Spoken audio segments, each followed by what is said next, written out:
Bismillahirrahmanirrahim. Assalamualaikum warahmatullahi wabarakatuh. Wah, kayaknya belum cukup ini cemilannya. Jadi suaranya nggak terlalu keluar untuk menjawab salam dari para penghuninya surganya Allah Subhanahu Wa Taala. Nanti kita akan terbiasa, Bunda, ketika Allah izinkan kita masuk ke dalam surganya Allah Subhanahu Wa Taala. Bismillahirrahmanirrahim. Assalamualaikum warahmatullahi wabarakatuh.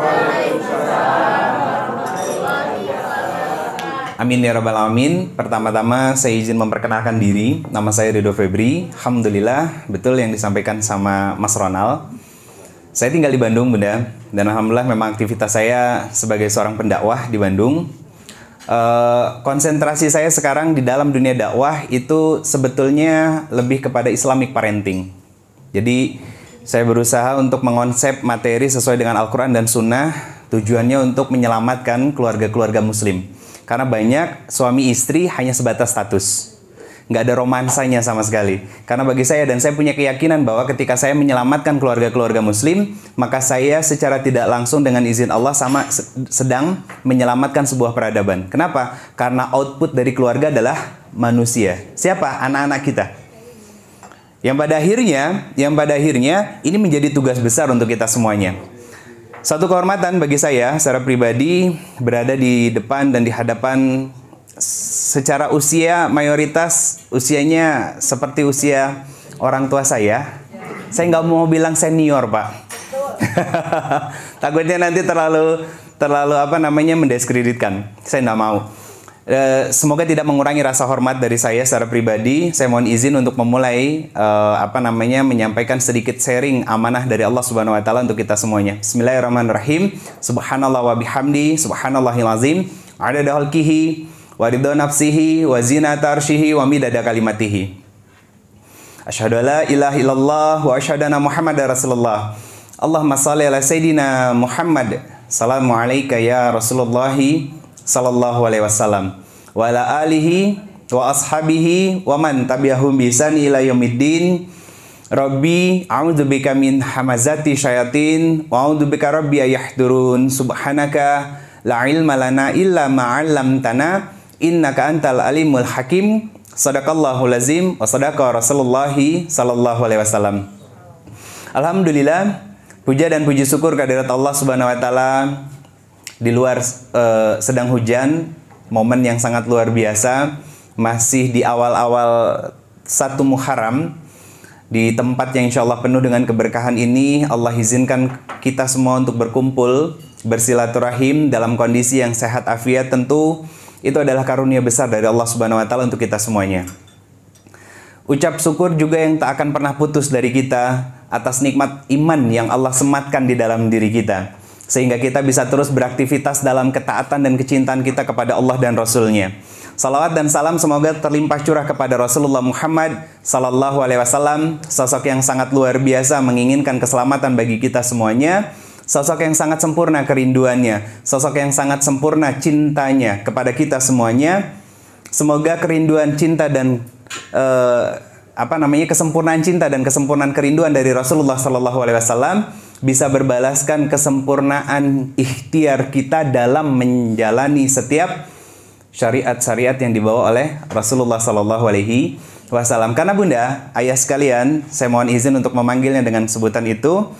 Kita menikmati syariat Islam, Pak, tanpa harus berdarah-darah dan tanpa harus meregangkan nyawa seperti yang dilakukan oleh para sahabat radhiyallahu anhum ajmain dulu. Betul? Kita hanya tinggal mengambil, bukan berarti mengambil apa yang hanya kita suka dan meninggalkan apa yang kita tidak suka. Itu yang menjadi sisi buruk dari dalam diri kita. Kita hanya mengambil, jadi seolah-olah syariat Islam itu seperti hidangan di restoran Padang. Ya, kita hanya suka rendang, kita ambil rendang. Kita senang ayam pop, kita ambil ayam pop. Yang lainnya yang nggak kita makan, kita kembalikan. Mohon maaf, syariat Islam nggak seperti itu, Bunda. Karena apa? Allah berfirman, saya mohon izin, di Quran surat kedua ayat 208, Allah firmankan ada kalimat kafah. Ayatnya ya ayyuhallazina amanu khulu fi silmi kafah. Kata kafah, Bunda, itu bukan punya ormas HTI. Kan identiknya begitu ya?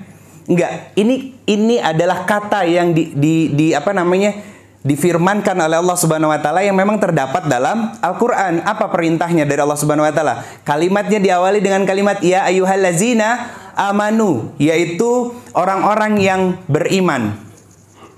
Apa perintahnya? Untuk menikmati setiap syariatnya Allah Subhanahu wa taala secara menyeluruh dan sungguh-sungguh, Bunda. Bukan memilih apa yang kita suka dan mengembalikan apa yang kita nggak suka. Semuanya kita nikmatin, mau suka ataupun enggak. Syariat Allah pasti akan menghadirkan kebaikan untuk kita. Contoh, mana ada orang yang senang rambutnya ditutup dengan jilbab. Apalagi dia rajin perawatan rambut. Dan biayanya jauh lebih mahal daripada jilbabnya itu sendiri. Betul kan Bunda ya? Nggak akan mau. Kenapa? Karena dia nggak mau rugi. Sudah mengeluarkan biaya banyak, biaya besar dan lain sebagainya. Yang ujungnya hanya untuk ditutup gerah, ujung-ujungnya lagi ketombean, terus rontok dan lain sebagainya. Tapi disinilah Islam.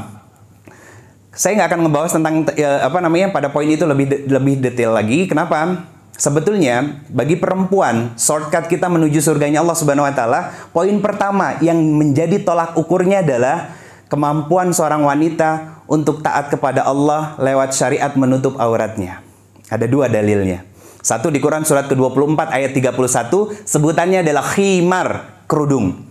Yang kedua, surat ke-33 ayat 56 disebut sebagai jilbab.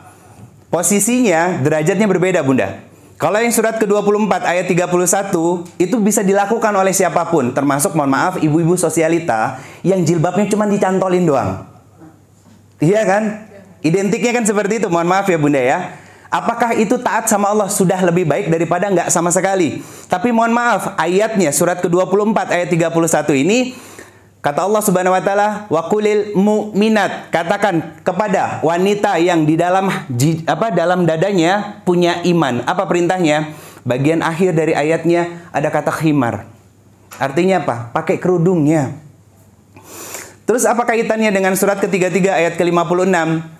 Kalau orang-orang, para wanita yang mereka menggunakan jilbab, artinya menutup sampai ke dada mereka, ya, memanjangkan jilbabnya, bahkan lekuk tubuhnya tak nampak. Ilustrasinya dalam tanda kutip Allah menyebutkan mereka wanita-wanita salihah itu imannya sejajar dengan iman istri-istri dan anak perempuannya Nabi, dalam tanda kutip. Satu kebahagiaan kan buat kita Bunda? Disejajarkan seperti itu. Allah memberikan ilustrasi bahwa wanita-wanita muslimah kalau pengen punya keimanan yang sama seperti istri-istrinya Nabi, maka panjangkan jilbab kalian. Istri Nabi dijamin surga oleh Allah Subhanahu wa taala. Hidup bersama Nabi. Kita siapa Bunda? Itu yang kadang harus kita introspeksikan diri kita. Dan justru ayat tentang surga yang pertama kali disebutkan surat kedua ayat 25. Surat Al-Baqarah ayat 25 itu ayat tentang surga yang pertama kali disebutkan oleh Allah Subhanahu wa taala. Ternyata ada dua syaratnya. Satu, iman. Yang kedua, amal salih. Ini yang menjadi bekal kita untuk masuk ke dalam surganya Allah Subhanahu wa taala. Dan ternyata relevansinya Bunda, kalimat iman ini sejalan dengan ayat 208 dari surat ke-2 tadi. Bahwa ketika Allah memanggil kita dengan kalimat ya ayyuhallazina amanu dan sejenisnya, maka ada konsekuensi amal soleh ketika Allah memanggil dengan kalimat iman. Setelahnya, apapun itu. Kalimat iman pertama yang disebutkan oleh Allah, surat kedua, ayat ketiga. Setelah zalikal kitabu la raiba fihi hudal lil muttaqin allazina yu'minuna bil ghaib. Apa setelah itu? Wa yuqimuna shalah. Surat kedua ayat 183, ya ayyuhallazina amanu kutiba alaikumus syiyam. Termasuk juga perintah tentang umroh dan haji. Ya, yang dipanggil adalah orang-orang yang beriman, perintah haji dan umroh. Ujungnya adalah takwa. Jadi memang ada rumusnya Bunda. Setiap yang dipanggil iman, kemudian diimbangi dan dibarengi dengan amal soleh, maka ujungnya adalah takwa. Selalu seperti itu. Selalu seperti itu. kalimat takwa dan kalimat iman yang pertama tadi setelah zalikal kitabul la raiba fihi hudal lil muttaqin. Siapa orang yang bertakwa itu? Mereka yang beriman kepada hal-hal yang gaib dan mengerjakan amal soleh yang namanya salat. Termasuk juga dalamnya adalah ibadah umroh dan haji yang dipanggil pasti orang yang punya iman. Siapa? Kita. Kita semuanya. Jadi umroh dan haji itu Bunda, saya nggak sepakat kalimat umroh dan haji apabila kita mampu. Betapa banyak orang kaya tapi nggak dipanggil sama Allah. Saya ada sedikit cerita dulu sebelum saya lanjutkan. Saya berdakwah Bunda dengan izin Allah baru sekitar kurang lebih 6 tahun. Tinggal di Bandung ini pun baru masuk tahun keempat. Sebelumnya saya tinggal di Bintaro, Tangerang Selatan. Dulu saya adalah seorang pekerja kantor. Ya, saya adalah seorang pekerja kantor. Jabatan terakhir saya adalah seorang manajer HRD di salah satu perusahaan swasta di Jakarta. Dengan gaji saya 1 bulan 41 juta. Itu take home pay. Dulu, Bunda. Tapi nggak pernah kepikiran untuk umroh sama sekali. Demi Allah, saya berdakwah, totalitas mewakafkan hidup saya untuk dakwah. Allah panggil tahun 2020 kemarin, bulan Februari. Teman yang punya travel umroh ngajak saya untuk join, ya kan? Saya punya program, saya punya idealisme, Pak, Bunda, semuanya.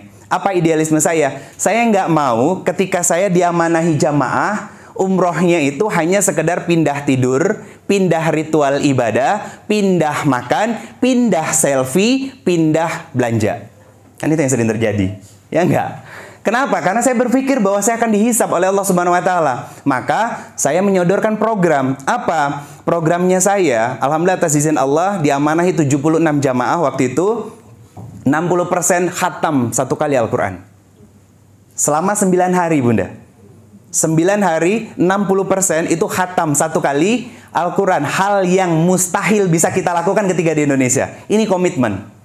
Ini komitmen. Ketika di tempat-tempat khusus, saya coba untuk napak tilas. Contoh, umumnya kalau ke Taif cerita tentang apa? Abdullah bin Abbas. Selesai. Habis itu naik bis, balik lagi. Ya kan? Saya nggak setuju dengan itu. Artinya apa? Nggak cukup dengan hanya menceritakan tentang sepupunya Nabi, sahabatnya Nabi yang bernama Abdullah bin Abbas. Apa? Ada kisah besar. Karena Taif adalah hijrah kedua Nabi. Yang dilakukan oleh Nabi itu yang pertama. Tapi momentum hijrahnya itu yang kedua. Karena hijrah pertama, yaitu para sahabat dalam kelompok yang kecil ke Habasyah. Sekarang namanya Ethiopia. Nah, Nabi ditemani oleh siapa? Oleh Zaid bin Harisah, mantan budak, anak angkatnya Nabi SAW, yang kemudian dinikahkan oleh Zainab binti Jahsh, yang usia pernikahannya hanya 1 tahun. Nah, di situ saya coba menggali hikmah tentang sabar, husnuzon, dan tawakal. Kan itu yang dilakukan oleh Nabi SAW. Yang nilai relevansinya bagaimana bisa kita install dalam kehidupan sehari-hari, sehingga yang kita di Taif nggak nyampe 2 jam, itu bisa mendapatkan insight baru, hikmah baru dengan izin Allah, sehingga kita, oh iya betul ya, ternyata hidup gua selama ini belum betul-betul sabar, belum betul-betul husnuzon, dan husnuzon itu nggak mudah Bunda. Makanya Ibnu Qayyim Al-Jauziyah mengatakan husnuzon itu adalah separuhnya surga. Ibnu Qayyim Al-Jauziyah mengatakan husnuzon itu adalah separuhnya surga. Maka orang yang husnuzon selalu terjaga husnuzonnya. Nggak mungkin baperan Bunda. Beneran. Karena apa? Dia akan selalu berpikir bahwa segala sesuatu yang terjadi dengan kudrah dan iradahnya dari Allah Subhanahu wa Ta'ala, nggak ada yang sia-sia. Kalau keburukan berarti sebagai kifarat buat dosa kita. Kalau kebaikan, maka akan semakin memunculkan syukur kita sama Allah Subhanahu wa Ta'ala. Sesimpel itu Bunda. Sebetulnya secara teori itu gampang Ustadz. Nah, yang ngomong begini biasanya, maaf, terbiasa melakukan kemaksiatan. Itu kuncinya. Dalih seperti itu muncul dari lisan dan hati seseorang yang memang terbiasa melakukan kemaksiatan kepada Allah Subhanahu wa Ta'ala. Jangan memframing maksiat itu hanya sebatas kita berzinah dan lain sebagainya. Bukan, Bunda. Tapi kemaksiatan-kemaksiatan, ketidakbersyukurannya kita, ingkarnya kita kepada Allah, melemahkan tawakal kita dan lain sebagainya, itu kan bagian dari kemaksiatan-kemaksiatan kecil yang terkadang kita lupa untuk memframingnya. Itu adalah sebuah keburukan dalam Hidup kita yang ibaratnya kan, hati itu kata Nabi SAW seperti kertas yang putih, Bunda. Ngomong sembarangan, jelek-jelekin orang, satu titik. Gibah orang, biasanya ibu-ibu kan, gibahnya juga nggak sendiri, Bu. Ini uniknya, Pak. Laki-laki kalau maksiat cukup sendiri, Pak. Dalam ruangan ada paket internet, ya dia akan stalking kemanapun bebas. Itu laki-laki. Dan ini psikologi memang seperti itu. Kalau perempuan, itu kenapa? Satu di antara 3 karakter perempuan di dalam Al-Quran disebut sebagai An-Nasa. Ada suratnya An-Nisa, ya. Apa artinya? Senang meluahkan, senang mengungkapkan. Simpelnya, cerewet bawel. Itu perempuan, Bunda. Dan maksiatnya perempuan itu nggak bisa sendiri. Ngapain perempuan maksiat sendiri? Nggak bisa melakukan apapun, Bunda. Maka dia butuh support system. Inilah yang disebut di dalam Al-Quran, Quran surat ke-6 ayat 100, antara 112 atau 114. Astagfirullah. Allah menyebutkan ada setan dari kalangan manusia, ada setan dalam kalangan jin. Kalau setan dari kalangan jin, kan nggak kelihatan, Bunda. Ya, itu udah jelas musuh kita. Yang bahaya itu setan dari kalangan manusia nih. Temen gibah, temen nongkrong sampai lupa waktu sholat, ya kan? Temen berjamaah untuk bermaksiat dan lain sebagainya. Padahal apa yang kita lakukan itu jauh dari iman dan jauh dari amal soleh, yang sebetulnya 2 pokok inilah yang menjadi tabungan kita untuk masuk ke dalam surganya Allah Subhanahu wa Ta'ala. Saya nggak akan bicara tentang teknis umroh, ya, karena yang seperti yang disampaikan oleh sahabat saya tadi, bahwa kita bukan sedang membahas tentang teknis umroh dan lain sebagainya. Bahkan lebih detailnya lagi, insya Allah beliau pun akan menyampaikan nanti di sesi selanjutnya tentang detail kebaikan-kebaikan yang nanti insya Allah dengan izin Allah beliau akan sampaikan. Saya hanya pengantar doang. Saya anak bawang di sini, Bunda. Jadi saya mohon izin. Semoga ini bisa nanti hal sederhana yang bisa menjadi bekal kita untuk pulang ke rumah. Apakah yang kita lakukan selama ini sudah seperti apa yang Allah firmankan di Quran surat ke-51 ayat 56? Apa? Ibadah. Sudahkah datangnya ke sini kita juga niatnya ibadah? Sudahkah perginya melangkahkan kaki kita dengan niat bismillahirrahmanirrahim untuk ibadah kepada Allah Subhanahu wa Ta'ala, yang setiap langkahnya walaupun naik kendaraan, berarti setiap meternya, setiap putaran rodanya, setiap bensin yang keluar, setiap uang yang tertunaikan, bayar tol, beli bensin dan lain sebagainya, ya kan? Setiap kata yang keluar, diskusi dengan pasangan kita di mobil, semuanya bernilaikan ibadah. Sudahkah itu? Ini jadi bahan introspeksi kita. Dan itu yang menjadi idealisme saya ketika saya berangkat umroh. Berarti sekitar 4 tahun saya berdakwah, saya dipanggil dan diizinkan oleh Allah Subhanahu wa Ta'ala. Saya nggak pernah kepikiran, ayah bunda sekalian, diamanahi sebanyak 76 jamaah, hampir 2 bis total keseluruhannya. 2 bis hampir penuh maksudnya. Jadi ada jamaah private, ada jamaah yang umumnya. Itu dijadikan satu, semuanya berangkat. Saya punya idealisme, apa? Saya nggak mau umrohnya hanya sekedar pindah tidur dan pindah ritualitas ibadah. Ayo kita berlelah-lelah, sama-sama capek. Kita coba untuk menyampingkan dulu keinginan kita untuk geser dikit, cekrek, geser dikit, cekrek gitu kan. Terus habis itu di-upload dan lain sebagainya. Saya yakin kok niat kita semuanya melakukan itu baik lillahi ta'ala. Pertanyaannya sederhana. Ketika dipuji sekali, 2 kali, 3 kali, kita masih bisa menjaga niat kita. 100 kali dipuji, oh iya ya, ternyata gue bisa umroh. Nah, di situ udah setan mulai bermain. Itu baru setan dari kalangan jinnya. Lewat wasilahnya setan manusia. Bisa nggak kita menjaga itu? Nggak bisa, Bunda. Karena ulama salaf sendiri ya meminta kita untuk menjaga niat itu pada 3 tempat. Pertama, di awal. Gampang kita niat bismillahirrahmanirrahim. Ya Allah, hamba umroh lillahi ta'ala. Semua orang bisa melakukan hal itu. Lalu yang kedua, saat pelaksanaannya. Masih tidak. Apa yang kita lakukan ini lurus lillahi ta'ala. Kenapa di tengah-tengah harus ada proses evaluasinya? Sebelum yang ketiga, evaluasi di akhirnya. Mengerjakan apapun, event apapun butuh evaluasi. Apalagi ini berkaitan dengan amal soleh besar. Apalagi ini berkaitan dengan niat. Makanya kata Allah Subhanahu wa Ta'ala melalui lisannya Rasulullah SAW, ada 3 golongan yang mereka adalah muslim, tapi di sliding malaikat nyungsep ke neraka, Bunda. Satu, mereka adalah orang-orang yang berharta. Bukan Bunda. Mereka adalah orang, saking semangatnya beliau. Mereka adalah orang-orang yang berharta, ya, berkecukupan hidupnya.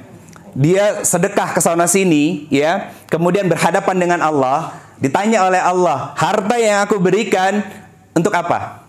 Kata dia, ya Allah, hamba berderma, hamba bersedekah ke sana sini, hamba membangun masjid, membangun pesantren, dan lain sebagainya. Apa kata Allah? Kazab, dusta. Kenapa? Karena engkau pengen dianggap sebagai dermawan. Aku tahu niat kalian. Itu kata Allah. Apa kata Allah Subhanahu wa taala? Ditarik, dipegang tangannya, dilemparkan ke nerakanya Allah Subhanahu wa taala. Itu niat, Bunda. Itu yang pertama. Yang kedua, ada orang yang berjihad. Apapun jihadnya, ya. Kalau dulu berperang, kalau sekarang jihadnya seorang suami cari nafkah yang halalan thayyiban, ya Bunda. Kalau seorang istri berjihadnya adalah ketaatan kepada Allah dan Rasulnya melalui taat kepada suaminya dalam hal kebaikan, ya. Nah, dia berjihad, berharap bisa mati syahid di hadapan Allah. Ya Allah, hamba adalah seorang syahid. Maka persaksikan apa yang sudah aku lakukan dulu. Apa kata Allah? Kamu dusta. Kamu pengen dianggap sebagai seorang mujahid. Niatmu salah, bukan cari ridhoku, tapi cari popularitas, cari nama di hadapan makhlukku. Engkau berdusta. Ini muslim semua, Bunda, 3 kategori ini, ya. Akhirnya apa? Sama Allah Subhanahu wa taala diperintahkan kepada para malaikat untuk dilemparkan ke nerakanya Allah Subhanahu wa taala. Yang ketiga, orang yang berilmu, orang yang belajar ilmu plus orang yang mendakwahkan ilmu. Sebutannya ustadz atau ustazah, ajengan, kiai dan lain sebagainya, ya. Mereka ditanya oleh Allah Subhanahu wa taala, "Kamu punya ilmu, apa yang kamu lakukan?" "Ya Allah, aku berdakwah. Dakwahku lillahi taala." Bohong. Terus, "Kamu aku berikan waktu yang senggang." Ini buat para pembelajar. "Ya Allah, waktu senggang yang engkau berikan kepadaku, aku pergi ke majelis taklim yang satu, aku pergi ke majelis taklim yang lainnya, dan lain sebagainya. Dan ilmu yang aku dapatkan, aku amalkan dan aku ajarkan kepada keluargaku." Kata Allah, bohong.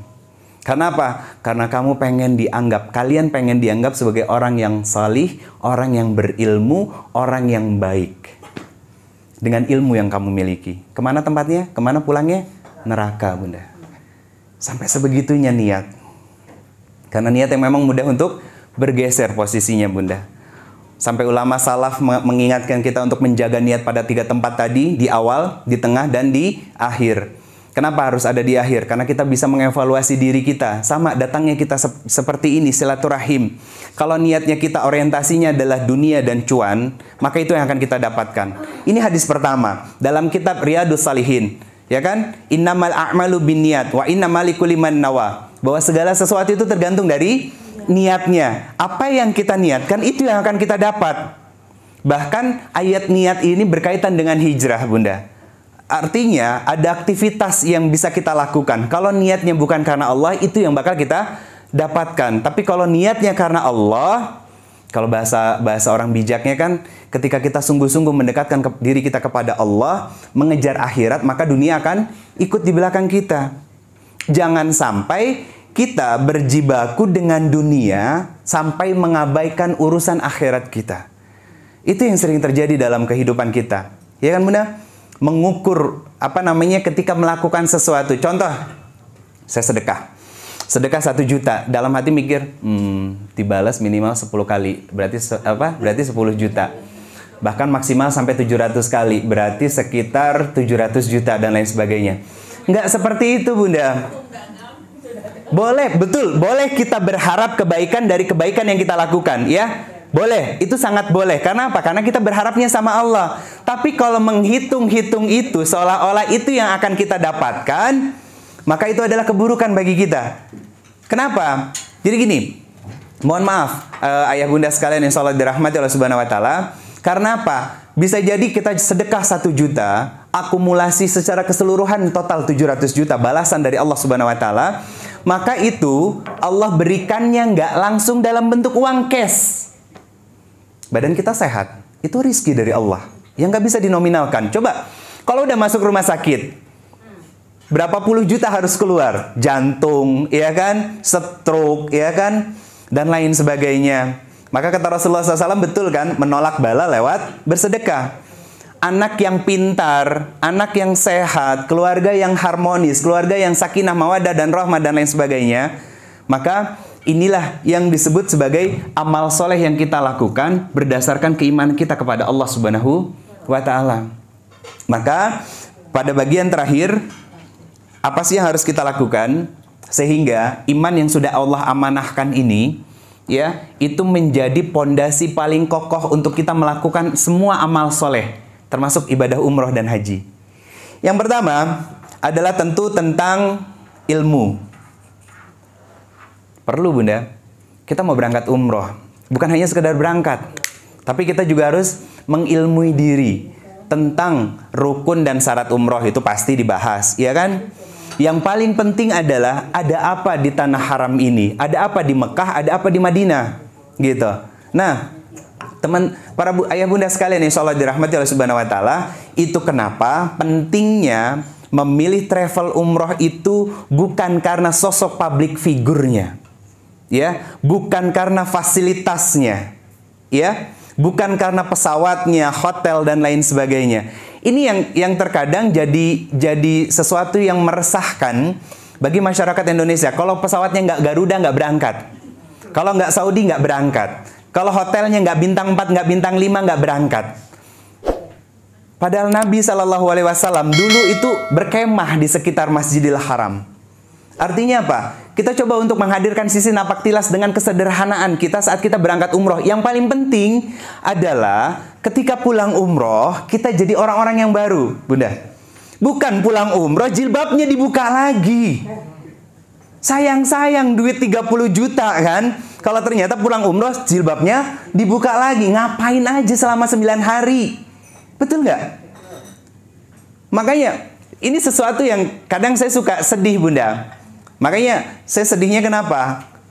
Berangkat karena sosok public figure. Yang nanti selama 9 hari di sana belum tentu bisa ngobrol kok. Betulan?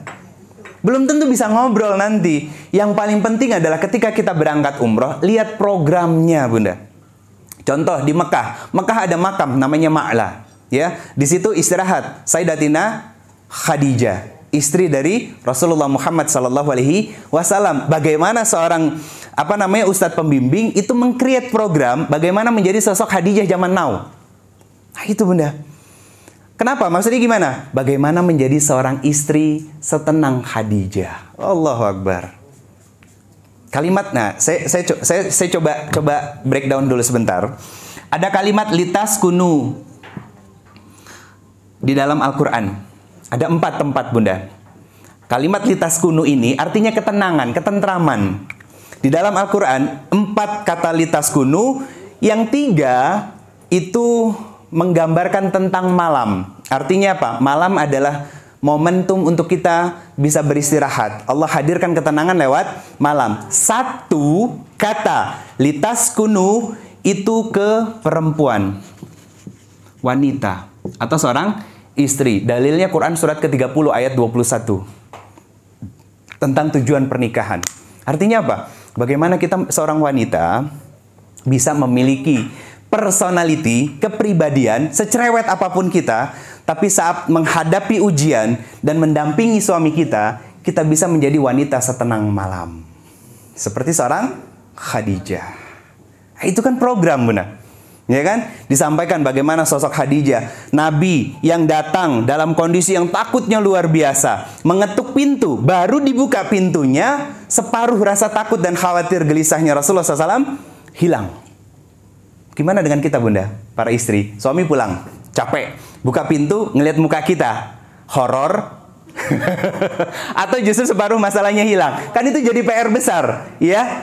Nah, itu kenapa hal-hal sederhana seperti itu sebetulnya bisa kita ambil hikmah loh. Karena apa? Islam itu terdiri dari rangkaian besar hikmah dan hikmah, yang artinya itu bisa menjadi sebuah pembelajaran untuk kita. Nah, itu yang disebut dengan ilmu, sehingga kita paham tujuan kita. Ya, kenapa saya bicara tentang tujuan? Ya, kenapa saya bicara tentang tujuan? Allah berfirman, di mana ya? Udah penuh ini. Quran surat ketiga ayat 142. Allah firmankan, am hasibtum an tadkhulul jannah. Tidak sekali-kali aku akan mengizinkan kalian masuk ke dalam surganya Allah Subhanahu wa taala. Apa syaratnya? Sebelum satu, kalian sungguh-sungguh berjihad, berarti dalam ketaatan kepada Allah dan Rasul-Nya. Dan yang kedua, bersabar dalam proses jihad yang kalian lakukan. Ketaatan, belajarnya kita, mengamalkan ilmu. Sebagai seorang suami cari rizki yang halalan thayyiban. Sebagai seorang istri jihadnya taat kepada suami dalam hal kebaikan. Merawat rumah, mendidik anak, suami jadi kepala sekolahnya. Jadi anak salah, anak nakal itu nggak ada. Yang ada adalah orang tua yang kurang sabar dalam mendidik mereka. Dan lucunya lagi kadang para suami ketika anaknya nakal yang disalahin ibunya. Pakai dalil lagi. Bu, kan al-madrasatul ula. Betul Pak hadisnya, tapi nggak pada tempatnya. Kalau saya jadi istrinya, Bapak maaf, Papa jadi kepala sekolahnya. Lupa ya? Betul kan? Ibu adalah guru bagi para anak-anak, tapi kepala sekolahnya adalah suami. Kepala sekolah bikin apa? Bikin sistem pendidikan. Apa yang harus diajarkan kepada anak dan lain sebagainya. Itu bagian dari jihad kita. Termasuk jihad kita dalam mengilmui diri saat kita mau berangkat umroh dan haji. Sehingga sampai ke sono kita nggak ngalap berkah. Atau kesyirikan yang lain yang kita lakukan. Iya kan? Kenapa kita nggak melakukan itu? Karena kita punya iman. Kenapa kita nggak melakukan itu? Karena kita ingin bersungguh-sungguh memperbaiki amal soleh kita. Yang akan menjadi bekal kita. Kita sama-sama tahu. Di Masjidil Haram kebaikannya yang kita lakukan di sana 100.000 kali lipat daripada kebaikan yang dilakukan di luar dari Masjidil Haram. Di Masjid Nabawi 10.000 kebaikan yang dilakukan di sana. Makanya ketika waktu saya bawa jamaah tempo hari, Bunda, ketika di Masjidil Haram, saya ajak para jamaah untuk bersedekah subuh dengan sedekah terbaik. Bukan saya mengumpulkan. Silahkan mau dikasih kemana terserah. Mau ditransfer kemana terserah. Karena kan di Masjidil Haram nggak ada kotak kenceleng ya. Ada yang pernah ngeliat nggak Bunda? Nggak ada. Di sana nggak butuh itu. Saya mengisyaratkan kepada para jamaah silahkan transfer kemanapun. Dengan niat bersedekah subuh dengan sedekah terbaik. Di Masjid Nabawi pun sama. Akhirnya apa? Akhirnya dilakukan oleh teman-teman semuanya dengan izin Allah. Tujuannya untuk apa? Untuk memperbaiki kualitas kehidupannya. Itu ilmu Bunda. Ketika kita memahami ilmunya, maka kita akan mudah untuk melakukan hal apapun berdasarkan ilmu. Bukan berdasarkan sok tahu. Beda Bunda. Kalau kata orang Sunda mah sasayongan gitu ya. Sok tahu dan lain sebagainya. Lalu yang kedua, setelah kita bicara ilmu, maka kita akan bicara tentang fadilah, keutamaan dari apapun yang kita lakukan sehingga kita bisa istiqomah melakukannya Bunda. Contoh, kenapa orang bisa istiqomah dalam tahajud? Walaupun setiap malam hanya dikerjakan 4 rakaat plus 1. Kan ada ilmunya. Salah satunya bisa buka, ada penuh ini. Quran surat ke-17, surat Al-Isra ayat ke-79 sampai ayat ke-81. Itu tentang keutamaan salat tahajud, ada 4 poinnya. Pertama, Allah akan angkat derajat kita tinggi. Maqamam mahmuda. Dan ternyata Bunda, saya pernah ngisi kajian di sebuah majelis dengan tema bersilaturahim ke dalam surganya Allah Subhanahu wa taala. Ternyata di surga Firdaus Bunda, itu ada tingkatan. Surga Firdaus itu bertingkat-tingkat. Tingkatan yang paling tinggi nama tempatnya Maqamam Mahmuda. Tempatnya siapa? Rasulullah Muhammad sallallahu alaihi wasallam. Berarti kalau kita terbiasa mengerjakan sholat malam, kita punya potensi untuk masuk ke situ bertemu dengan Rasulullah dan satu surga dengan Rasulullah sallallahu alaihi wasallam. Ustaz, emang udah pernah ke surga? Belum. Saya mengatakan ini ada kitab yang saya baca. Jadi ulama itu menulis seperti ini. Ketika ditanya dengan kalimat yang sama, saya melihat surga dengan matanya Rasulullah sallallahu alaihi wasallam dan saya melihat neraka dengan matanya Rasulullah sallallahu alaihi wasallam. Dusta nggak Rasulullah? Nggak pernah dusta Bunda. Nggak pernah dusta sama sekali. Kapan Rasulullah SAW melihat surga dan neraka? Proses Isra Mi'raj dahulu, ya kan? Itu melihat secara langsung, bahkan masuk ke dalamnya, melihat kondisi dan keadaannya, sampai mengatakan di neraka banyaknya kaum para Hawa. Ketika ditanya oleh para sahabat, kenapa banyak perempuan di dalam neraka? Apakah mereka kafir? Apakah mereka berzina? Apakah mereka musyrik? Kata Rasulullah, la. Mereka nggak melakukan itu semua. Lalu kenapa mereka ditempatkan di dalam nerakanya Allah Subhanahu wa taala? Karena banyak para istri kufur terhadap suami-suami mereka. Relevansinya Bunda dengan hadis yang lain. Rasulullah SAW mengatakan begini. Saya mau jujur dari para ibu-ibu, tolong dijawab nanti ya. Kata Nabi SAW, ada 100 kebaikan yang dilakukan oleh seorang suami, tiba-tiba suami melakukan satu keburukan. Yang diingat oleh istri 100 kebaikannya atau satu keburukan? Itu istri. Di situ ketidakbersyukurannya di situ Bunda. Makanya kita harus pintar-pintar untuk menjaga dan mengontrol perasaan kita saat berhadapan dengan suami kita yang melakukan kesalahan. Saya coba masukin sedikit insight tentang Islamic parentingnya. Maka dari itu ketika kita berjalan sebagai seorang suami istri, tolong rendahkan ekspektasi kita terhadap pasangan kita, tapi tinggikan apresiasi kita terhadap pasangan kita. Kenapa harus merendahkan ekspektasi kita? Karena kita menikahi hamba Allah yang pasti punya kesalahan, pasti punya khilaf, pasti punya dosa. Kenapa? Sifat maksum itu sudah dibawa saat Rasulullah SAW wafat. Maka tidak ada yang maksum lagi. Artinya apa? Suami kita, istri kita pasti punya salah, pasti punya kekurangan. Itu makanya kita tolong rendahkan ekspektasi kita. Tapi tolong tinggikan apresiasi kita. Apa? Kebersyukuran karena sudah mendapatkan pendamping yang sangat sempurna dalam penciptaannya. Ya kan? Surat At-Tin, laqad khalaqna fi ahsani taqwim. Surat Al-Isra, Allah menyempurnakan. Walaqad karomna bani Adam. Telah sempurna dan mulia. 2 Bunda. Sempurna di surat At-Tin ayat keempat. Surat Al-Isra-nya bicara tentang kemuliaan penciptaan manusia. Kalau Allah sudah memuji kesempurnaan dan kemuliaan kita sebagai manusia, lantas alasan apa kita mencari-cari kesalahan dan kekurangan dari pasangan kita? Ya, itu. Jadi rumah tangga kita jadi bisa saling bersinergi satu sama lain. Karena apa? Karena kita menikahi makhluk Allah yang pasti punya kekurangan dan kesalahan. Tadi bicara fadilah. Ya, surat ke-17 ayat ke-79 sampai ayat 81 tentang, saya hanya mengambil satu contoh salat, yaitu salat tahajud. Yang pertama, Allah angkat derajat kita ke maqamam mahmudah. Yang kedua, Allah akan bersamai segala aktivitas yang kita lakukan. Allah akan membersamai kita dalam setiap aktivitas yang kita kerjakan. Itu yang kedua. Yang ketiga, Allah akan tolong kita dari setiap permasalahan dari aktivitas kita. Itu yang ketiga. Kalau ada orang yang nggak suka sama kita, orang yang julid, orang yang jelek-jelekin kita, nanti Allah langsung yang membalas keburukan itu. Itu yang keempat Bunda. Cash and carry. Allah menolong kita hanya wasilahnya karena tahajud. Ini karena apa? Karena satu, kita tahu ilmunya. Ilmu tentang apa? Ilmu tentang rukun, syarat, tata cara mengerjakannya, itu ilmu, ya. Kemudian fadilahnya, itu yang saya sebutkan tadi. Sehingga apa? Sehingga kita bisa terjaga amal solehnya yang kita kerjakan berdasarkan keimanan kita kepada Allah, sehingga kita bisa istiqomah dalam kebaikan. Yang terakhir, yaitu tentang hukum hakam. Kalau meninggalkan sholat tahajud, contoh lain lah. Jangan sholat tahajud, karena itu hukumnya sunnah, ya. Tapi bagi seorang penggerak dakwah, penggerak dakwah bukan hanya seperti saya yang tablik, ya, pemilik travel umroh, ya, bisnis yang berkaitan dengan syiar Islam, itu seharusnya tahajud itu menjadi kewajiban buat dia.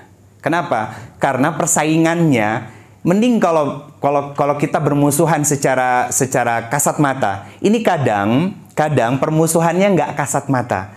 Itu yang kadang bikin kita gemes dan greget. Tujuannya untuk apa? Biar kita terproteksi oleh Allah Subhanahu wa taala. Mobil aja diasuransiin, masa hidup kita enggak? Kan begitu, ya. Yang ketiga yaitu tentang hukum-hukumnya. Contoh sholat, ya, saya ambil sholat. Saya mau tanya Bunda semuanya, ini kan rata-rata dari Bandung. Di Sukamiskin, itu adalah mayoritas yang istirahat dan tidurnya di situ adalah seorang muslim. Betul?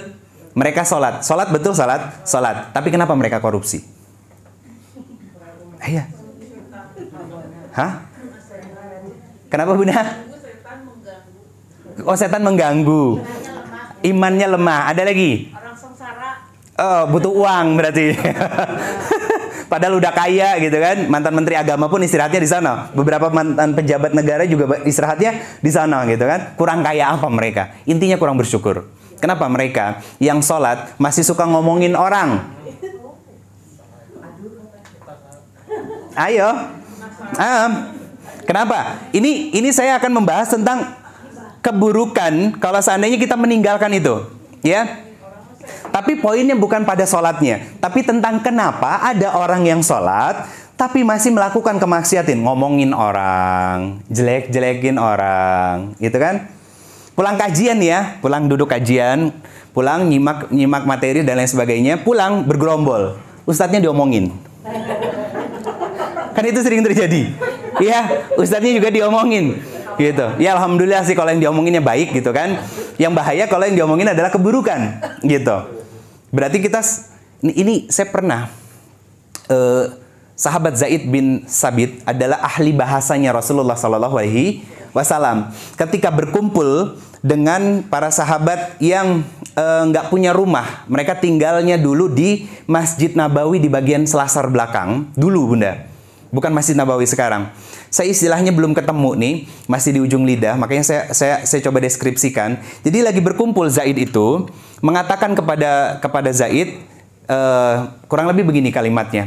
Kenapa? Rasulullah itu meminta kamu sebagai ahli bahasanya, bukan kepada yang lain. Tolong sampaikan kepada Rasulullah SAW. Ya, itu yang pertama. Yang kedua, tolong sampaikan kepada Rasulullah SAW pun kami sangat ingin makan daging. Karena mereka adalah orang-orang miskin yang nggak punya rumah, Bunda. Jadi kami sudah lama nggak makan daging. Kemudian Zaid datang kepada Rasulullah SAW. Kata Zaid disampaikan apa yang disampaikan tadi kepada Rasulullah SAW. Rasulullah tersenyum dan mengatakan mereka baru saja memakan daging. Disampaikan sama Zaid ke sahabat yang tadi, ya, ke beberapa orang. Lalu mereka bingung kan, kapan makan dagingnya? Karena nggak pernah makan daging sama sekali. Akhirnya waktu sholat datang dan mereka bertanya langsung kepada Rasulullah, saat kalian membicarakan tentang aku, ya, even itu kalimat komplain, ya, kan harusnya disampaikan langsung, bukan lewat perantara. Betul, Bunda? Karena apa? Kalau lewat perantara, takutnya nanti disampaikan lebih bisa kurang, iya kan? Nah, maka saat itulah kalian sedang memakan daging saudara kalian. Persis seperti yang disampaikan oleh Allah di surat Al-Hujurat, surat ke-49. Jadi, kebanyakan kita melakukan sholat, suami sholat tapi masih suka marah-marah sama istri, suka kasar sama istri. Seorang istri sholat tapi suka ngomongin orang, jelek-jelekin orang. Yang salah bukan sholatnya, Bunda. Yang salah adalah siapa? Diri kita. Kenapa? Nah, ini ada apa namanya? Ada kiasan dari Allah Subhanahu wa taala di Quran. Ini saya ngambil satu contoh aja ya, Bunda ya. Quran surat ke-29, surat Al-Ankabut ayat ke-45. Kalau ada yang buka mushaf Quran di handphone, ayat ini diawali dengan kata utslu. Diawali dengan kata utslu. Artinya, utslu itu bacalah. Sama dengan surat ke-96, Al-Alaq, ayat ke-1. Apa? Iqra. Artinya sama, Bunda. Ahlan wa sahlan, Pak. Silakan. Waalaikumsalam warahmatullahi wabarakatuh. Artinya apa? Sama, bacalah. Cuman, kedudukan dan derajatnya beda, Bunda. Ini enaknya kalau kita belajar Quran, paham bahasa Arab. Ya. Itu kenapa kata Umar bin Khattab ketika ditanya, kenapa kita harus belajar bahasa Arab? Jawabannya sederhana, karena saya adalah seorang muslim. Kepikir nggak, Bunda? Bingung ya? Kenapa seorang muslim harus belajar bahasa Arab? Karena kitab sucinya bahasa Arab. Gimana kita bisa paham tentang pesan yang ingin Allah sampaikan kalau ternyata bahasanya pun kita nggak paham? Coba, kita mau jauh-jauh sekolah di luar negeri yang urusannya hanya dunia, kita bela-belain untuk kursus bahasa mereka. Bahasa Inggris tentang TOEFL, ya kan? Nilainya harus 700 something minimal, gitu ya. Nilai TOEFL dan lain sebagainya. Mau sekolah ke yang kulit kuning mata sipit Cina, harus belajar bahasa Mandarin hanya untuk urusan dunia. Tapi kita nggak sungguh-sungguh untuk belajar bahasa Arab yang sebetulnya kita sedang ingin mendalami pesan yang ingin Allah sampaikan sehingga titian perjalanan kita menuju surganya Allah Subhanahu wa taala. Kan gitu. Kenapa dua kata ini maknanya sama tapi artinya sama tapi pemaknanya berbeda? Iqra itu qari. Artinya apa? Hanya sekedar membaca, Bunda. Qara'a. Hanya sekedar tilawah, membaca, melafalkan, ya. Tapi kalau utslu, ya, membaca plus mentadaburinya sehingga mendapatkan pesan yang ingin Allah sampaikan. Ayat surat Al-Ankabut ayat 45. Apa pesan dari Allah Subhanahu wa taala? Ini isyarat dari Allah Subhanahu wa taala bahwa pahami bacaan dan gerakan salat sehingga wa aqimis shalah. Saat kalian mengerjakan salat kalian inna salata tanha anil fasya iwal munkar. Sehingga salat kalian bisa mencegah diri kalian dari perbuatan fasya. Apa fasya, Bunda? Fasya apa artinya? Fasya itu kemaksiatan yang muncul dari syahwat kita. Itu fasya. Porno aksi, pornografi itu fasya. Ya, keluar tinggal di Jakarta, tinggal di Bandung, tertutup rapi. Begitu ke Bali pakai bikini, itu fasya. Pasya ungu. Mantan wakil Bupati Palu, Bunda. Mantan wakil Bupati Palu.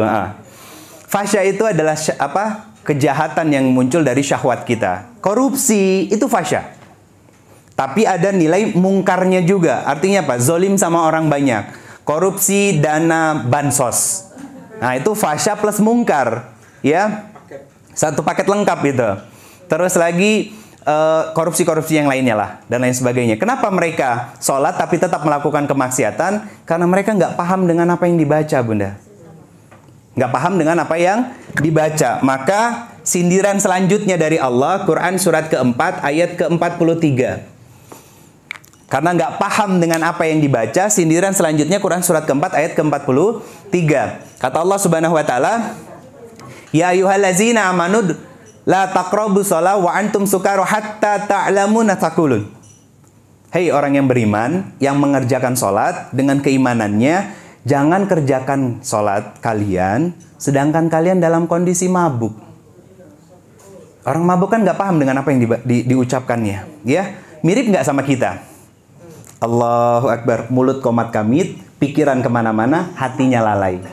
Betul, Bunda? Betul. Allah memasukkan ayat ini itu bukan satu kebetulan. Karena memang realita dan faktanya kita seperti itu kebanyakannya. Sehingga Allah ngasih solusinya langsung. Apa? Di tadi Quran surat ke-29 ayat 45. Pahami bacaan kalian. Utslu. Jadi bukan hanya sekedar menghafal. Kulhu lagi, Anas lagi, Al-Alaq lagi, 3 kul itu andalan banget. Iya kan? Udah gitu nggak ngerti lagi artinya apa. Ada yang paham? 3 kul ini artinya apa? Bunda, ayah sekalian, baca ayatnya plus terjemahannya. Nggak boleh nyontek. Al-Fatihah deh. Bismillahirrahmanirrahim. Artinya? Alhamdulillahirabbil alamin. Ar-Rahmanirrahim. Maliki yaumiddin. Iyyaka na'budu wa iyyaka nasta'in. Yakin sudah melakukan itu sama Allah? Ya, itu janjinya kita. Jadi Al-Fatihah ini ada hadis qudsi yang membarenginya bahwa setiap ayat yang kita baca Allah langsung menjawab, Bunda. Bismillahirrahmanirrahim. Lihat, hambaku sedang menyebut namaku. Alhamdulillahirabbil alamin. Lihat, hambaku sedang memujiku. Malik yaumiddin. Lihat, hambaku sedang mengagungkanku. Iyyaka na'budu wa iyyaka nasta'in. Ini adalah janjiku dengan dia sebagai hambaku. Maka apapun yang dia minta, aku akan berikan. Apa minta kita? Ihdinas siratal mustaqim, siratal ladzina an'amta 'alaihim ghairil maghdubi 'alaihim waladdallin. Jalan lurus yang kita minta dari Allah Subhanahu wa taala. Jadi, kalau ada anak kita nasehatin, "Mah, kalau minum duduk, nggak boleh pakai tangan kiri." Jangan marah. Karena nasihat itu bisa jadi adalah perwujudan dari doa yang kita minta dalam sholat. Ihdinas siratal mustaqim. Mah, kalau keluar, mama harus menutup aurat dengan rapi. Karena apa? Aku dengar katanya, kalau perempuan nggak menutup aurat, nanti tempatnya di neraka. Jangan marah, jangan baper, jangan ngomel sama mereka.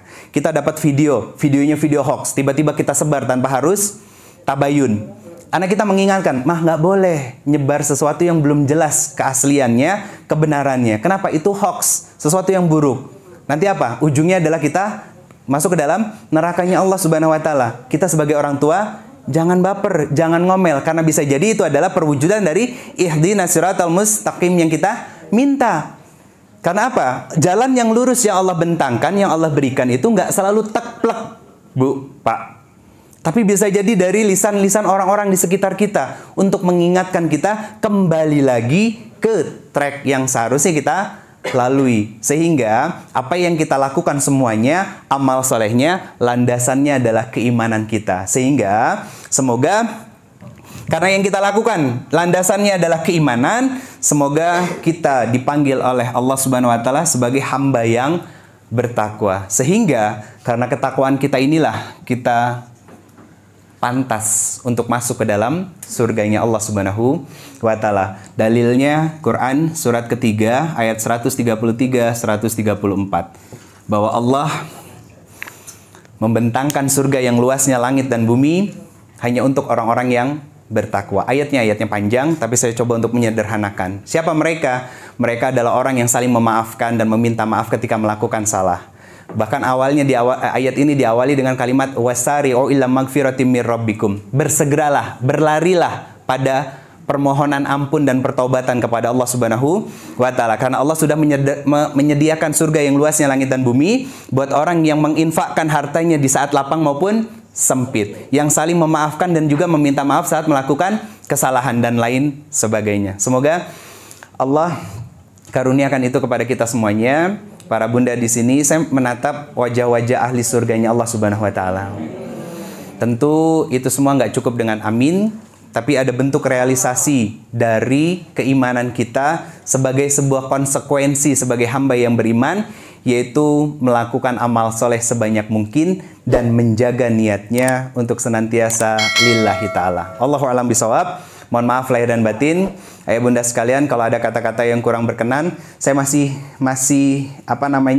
penasaran dengan ayat ini, surat ke-6, antara ayatnya ayat ke-114 atau ayat 112. Ya, 112.